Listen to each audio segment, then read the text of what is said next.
Welcome to the Open to Hope Show. I'm your host, Dr. Gloria Horsley, with my co-host, Dr. Heidi Horsley. This show is brought to you by the Open to Hope Foundation as well as the Compassionate Friends. Well, I know that many people that are watching this have experienced a sudden death, or you know somebody who has. And sudden death is really traumatic, and trying to regain balance after can be extremely difficult. But we're going to introduce you to three fantastic men today who've had some really terrific sudden loss. We are going to have them tell their own story, tell you about it, and also how you can find hope. Yeah, Mom, I'm interested in the show because, you know, when Scott died, it was sudden, and it was traumatic, and he and Matthew, my cousin, were driving and got in a horrible car accident and died immediately. And there is such a, it's like when you've had a sudden loss, you're not only dealing with the loss, but you're trying to wrap your arms around the trauma of it, of the suddenness of it. Mm-hmm. And so, yes, these three men that we are going to have on today, these three guys, will talk to us about how they did regain balance and how they did end up taking their journey and finding hope again. Mm-hmm. And the three men that we're going to have on today are Dr. Neal Raisman, who has written the book Standing on One Foot. Mm-hmm. And he was also on a webinar with us recently that people can listen to if they go to opentohope.com. And we are also going to talk to Steven Francesco, who is the founder of Do Not Harm Network. And his book is called Overmedicated and Undertreated. And lastly, we are going to talk with Rob Goor, and he wrote the book Dear Andrew. And they have all lost sons at different ages. Absolutely. Well, welcome you three. Hello, gentlemen. Nice to be here. It's great to have you on. And by the way, I'll say you all wrote wonderful books. Mm-hmm. Thank you. From a whole different perspective and great books to read. Well, why don't we start out with you, Rob? Tell us a little bit about Neal? you. Dr. Neal? Excuse me, Dr. Neal. Dr. Rob. Rob's on the other end. Okay, Dr. Neal. And Dr. Neal was president of Briarcliff College at one time, right? Which was in my old neighborhood. So tell us a little bit about Isaac. Well, Isaac was 26 years old, living on the east side of Manhattan. He worked in Manhattan. He was hitting the prime of his life. Everything was seeming to go positively for him and perfectly. He was tops in his business. And one day he woke up with a terrible headache. Mm-hmm. And he just wouldn't go away. And he called up his mother, and his mother thought it was the flu. So she told him to take some aspirin and get plenty of rest. He listened to her, but then at 4:18 he called her again and said, "This headache is just not going away. Wow. I don't know what to do." And he sounded a little bit scared, and I imagine he was. Mm-hmm. Soon after that, we believe, he died of meningitis B. Mm-hmm. He had shots for all the other meningitises, so it had to have been B because the vaccine wasn't invented yet, and now is available. And which is one of the things that you're interested in having people know, right? Yes. Your story was amazing because you really took us on the journey. And what's interesting to me is, I mean, here Isaac is very good looking, I have to say, 26 years old, physically fit, bodybuilder, in the prime of his life, and you just wouldn't expect that he could get, you know, sick and die that fast. No. Well, you never expect that your son is going to die, as I'm sure all three of us can attest to. Mm-hmm. He was in perfect health. Yeah. He used to work out every single day. Mm-hmm. He watched what he ate. Mm-hmm. He took very good care of himself, but meningitis is a killer. Yeah. Right. And there's just no way around it. It got him, and it got him quickly. Right. Within a matter of 20 hours. Wow. Well, there's some things about this I want to get back to you about after we hear about the other two guys, because there's some commonalities here we want to talk about. Steve, do you want to tell us a little bit about your son? Sure. My son had a history of psychiatric problems, had been taking medication for 8-9 years, constantly rotating diagnoses and drugs. And in fact, his last 6 months, it turns out, were his best. Mm-hmm. We had changed his medications, we had changed his school, we'd gone to alternative therapies, and it was absolutely the best 6 months of his life. He was becoming a solid citizen. And then one Friday night, he just was lethargic, really very lethargic. And like you, I thought it was the flu. Yeah. And he wasn't complaining, and so he was sitting with my daughter and myself watching television. And he just laid there like a lump. And on Saturday, he was even more lethargic. And I was worried. And about 4 o'clock Sunday morning, now we're talking now 36 hours later, more or less, I heard him in the bathroom. And he had gone in to do his business, and he missed the toilet. And I saw him walking rigid, very, very rigid. And I said, you know, we got to give you a shower and let's get you straightened out. And he said, no, I want to go. So we went back to bed. I checked in at him at 7, and he was like unconscious. Wow. In a stupor, in another planet.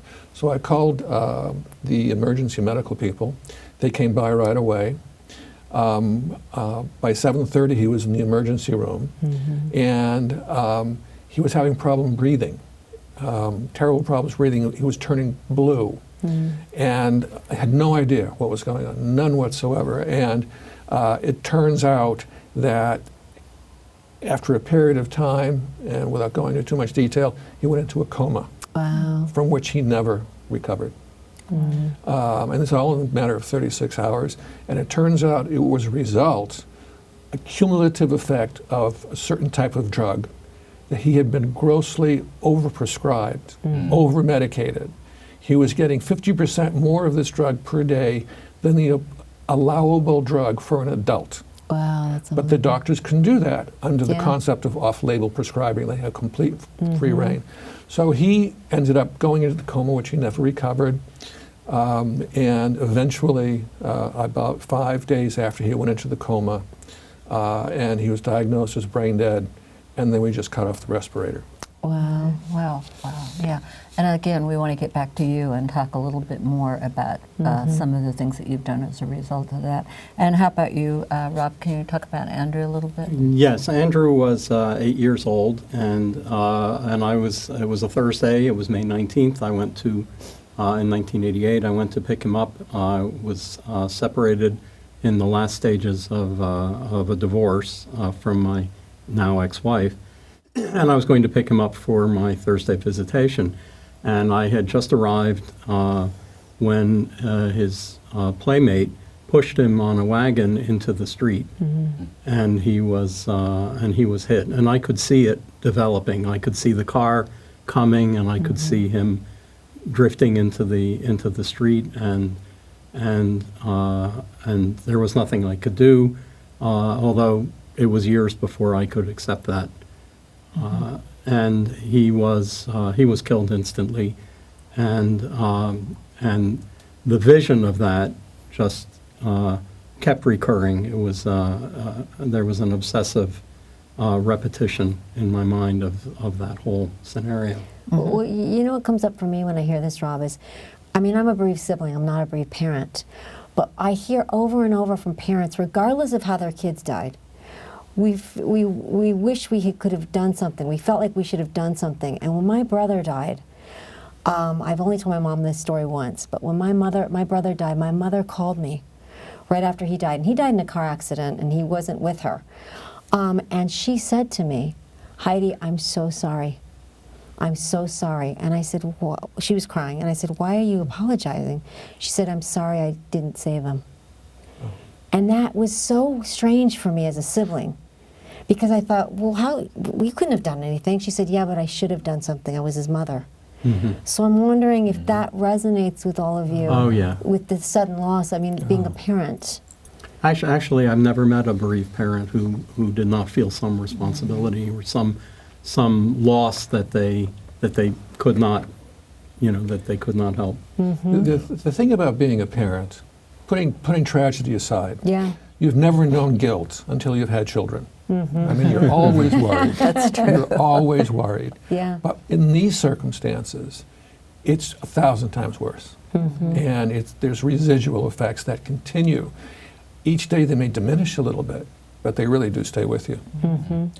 Yeah, it's, my wife felt a great deal of guilt because she had talked to him on the phone. Yeah. I felt a good deal of guilt as well, but I was so overwhelmed by I was the one who found his body. Yes. Wow. And I was so overwhelmed by that I was numb. But what I've learned over the period of time since his death is that we're not Superman.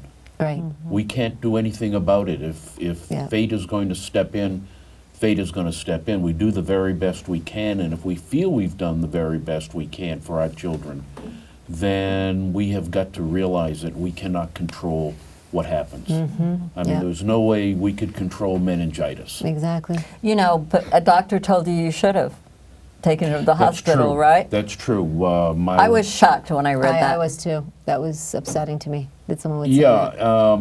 one doctor that we went to, when I thought I was doing well, and my daughter Shayna and my wife Eileen realized I was not doing well. I had dropped into administrative mode, which means block everything Becoming out. overly competent. That's what I yeah. found myself. Did you guys get overly competent at work or whatever when you got there?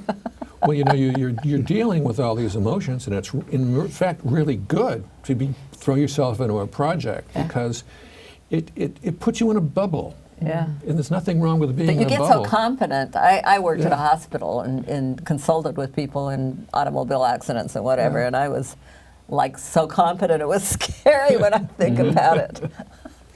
Till I cracked up. I have to say, I didn't find that bubble. I stayed immersed in it, and it was a number of weeks before I could go back to work. But and when I did, I just stared out the window for a few more weeks. But then, as I got into work, I could work, but I also found some commonality with what I was doing and things I had done with Andrew in his last days. And that may have been what enabled me to do it. But I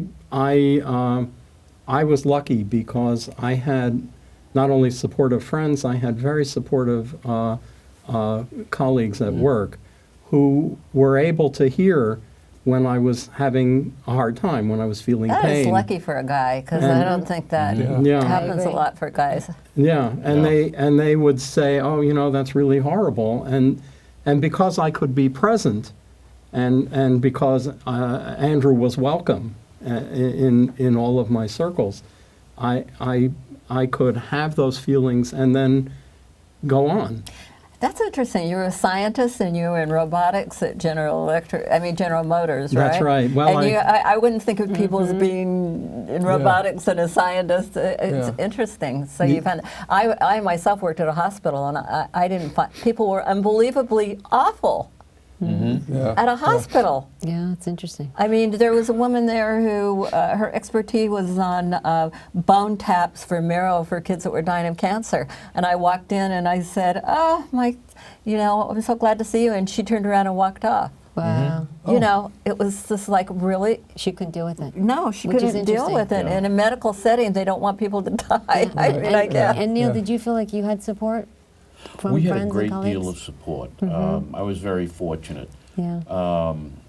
Being Jewish, we had one day of sitting Shiva, which means sitting in mourning. Yeah. Usually it's 7 days, but because the Jewish High Holy Day was starting the day after his burial, we really had very short time. But after that, all the people from the college came out, and the family was very supportive.